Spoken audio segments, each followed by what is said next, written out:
afternoon.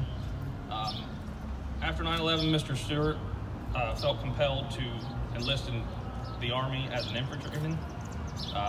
During the year of 2005, he was deployed to Baghdad, did numerous combat patrols with the Army's 3rd Infantry Division. For his actions, Mr. Stewart was awarded the Combat Infantry Badge and twice awarded the Commendation Medal before he was honorably discharged in 2006. Upon returning home, Mr. Stewart attended college on the GI Bill, earning his bachelor's degree at Ohio State and his law degree there as well. He's an active member of the community and currently serves as a county commissioner and is heavily involved in the successful efforts to enact state legislations to Pickaway County's highways in honor of county residents who were killed in the Iraq and Afghanistan's war. Mr. Stewart currently resides in Asheville with his wife, Latanya, and their 3 children, Salem, Sydney, and Lincoln. At this time, I'd like to introduce our county commissioner, Mr. Brian Stewart.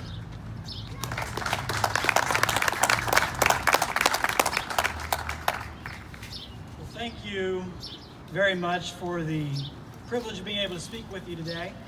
And thank you to the Elks for continuing this great tradition of observing Flag Day. I've got to be honest though, when it comes to Elks events, I usually only bring my appetite with me, so this is a bit of a change of pace. I feel like I should have a pork tenderloin in reach, but we'll pull it together and do our best here. This is actually the first time I've ever been asked to speak at a Flag Day event. And so with that being the case, I started preparing for this by really looking back at why we celebrate Flag Day in the first place. For instance, we honor veterans on Veterans Day, our fallen service members on Memorial Day, the founding of our country on the 4th of July. But Flag Day, as the name would suggest, is about the flag. 50 white stars set in blue, 13 red and white stripes, Old Glory, the Stars and Stripes. The American flag is much more than just the sum of its parts, however. That is to say, the flag isn't special merely because of the way it looks, but rather because of what it means. The flag symbolizes America. And America, 242 years since our founding, is still the world's best example of freedom, justice, and the prosperity which has followed from both.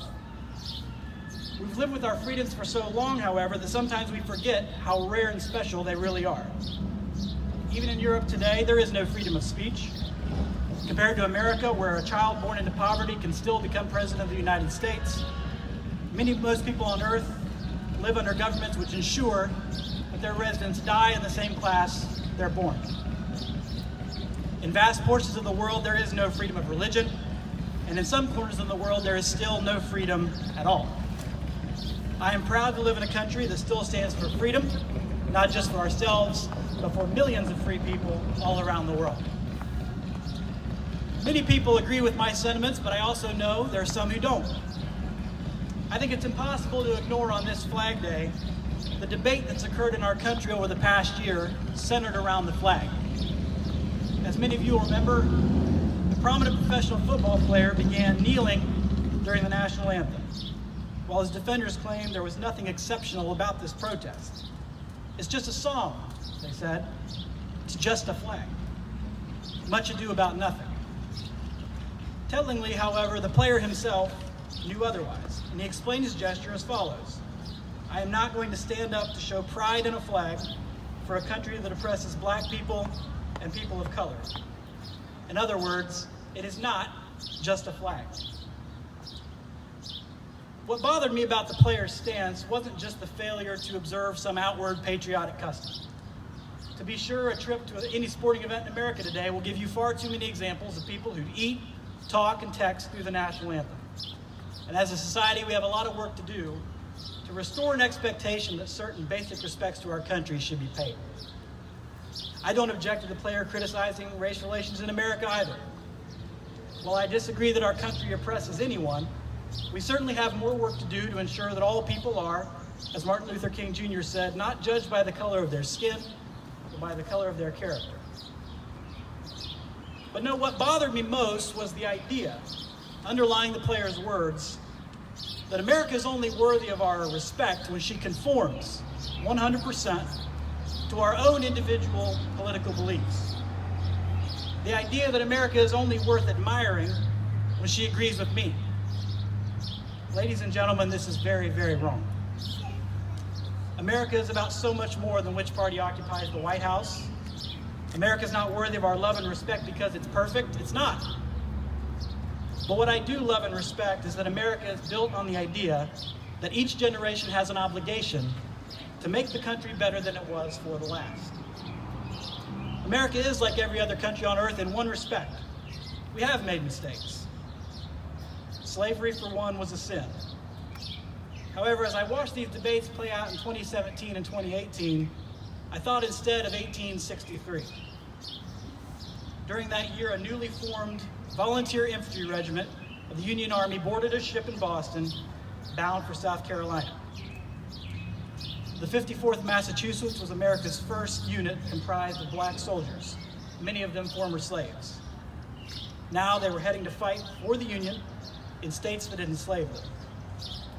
These American soldiers had been truly oppressed in every sense of the word. Even now, as free men in the Union Army, they were paid less than white soldiers, forced to pay for their uniforms when white soldiers were not. These men knew intimately that America was not always right, not always fair. But they marched off to fight and die for America anyway, following the flag, respecting the flag, because they knew then what too many have forgotten now, which is that America is worth it, that we are special, that we are, as Lincoln said, a nation conceived in liberty and dedicated to the proposition that all men are created equal, a government of the people, by the people, and for the people. Unfortunately, too many have forgotten why America is special because we no longer learn why America is special. We're becoming a nation that's ignorant of our own history. Nearly a million Americans died in World War II, and yet a recent study found that 66% of my millennial generation could not identify Auschwitz as a Nazi concentration camp. 22% of millennials had not even heard of the Holocaust. A university survey from 2017 found that a full 33% of all American adults cannot name a single branch of our federal government, and 37% of American adults could not name a single right protected by the First Amendment. Surveying more than 1,000 colleges, 72% do not require a single course in U.S. history or government as a prerequisite to graduation. This is unacceptable. A nation that's forgotten where it came from and lost sight of why it's special won't remain special for very long. Thomas Jefferson once wrote that if a nation expects to be ignorant and free in a state of civilization, it expects what never was and never will be. This is a problem that could seem overwhelming, but every big problem gets solved the same way, working together and one step at a time. I have one idea for a first step. Between now and the 4th of July, will you join me in committing to read one book about American history? Because what I found is that reading about American history makes you extra proud to be an American. Makes you want to contribute, to do your part, to learn more about history, and to share that history with others. The challenges we face in our society can seem significant. Drug abuse, violence, generational poverty, and more. But free, informed Americans have overcome great challenges in the past, and I know that free, informed Americans are up to the task today as well. In closing, Flag Day also commemorates the birthday of the United States Army. Nearly 1 million American military service members have given their lives since the founding of our country in service to America. Theirs were lives cut far too short so that we could live ours in freedom. They are the sons and daughters of grieving parents, the husbands and wives of spouses left alone, the mothers and fathers of children forever changed. I myself did not grow up thinking that I would ever join the Army. But like a lot of people my age, life changed for me at 18 years old, sitting in class, watching the Twin Towers collapse.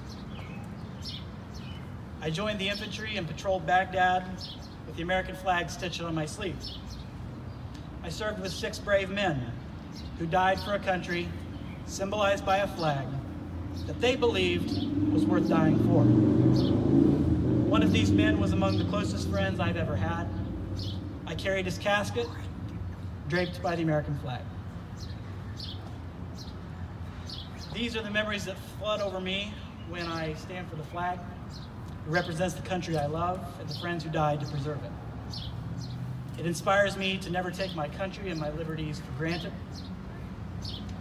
The flag reminds me of the great responsibility I feel to earn the privileges and blessings that have been afforded to me, to work every day, to be worthy of the sacrifices that my friends made on our behalf. In short, the flag challenges me to live a life that would make my own heroes proud. I think we all can do that. Gerald Jenkins and Kevin Ott were two natives of Pickaway County, killed in Afghanistan and Iraq. They were volunteers who did not have to serve, but they did. And so I'll ask a tough question of you and to me. If Specialist Jenkins and Private First Class Ott could be in the crowd with us today, would we be able to tell them that we're doing all we can to make our community a better place? Or is there more that each of us can do and each of us can give to our families, to our churches, to our neighbors, and to our country? As we observe Flag Day, let's recommit to saying yes to that question each and every day. For as Reagan said, freedom is never more than one generation away from extinction. We didn't pass it to our children in the bloodstream. It must be fought for, protected, and handed on for them to do the same. Thank you, and may God continue to bless America.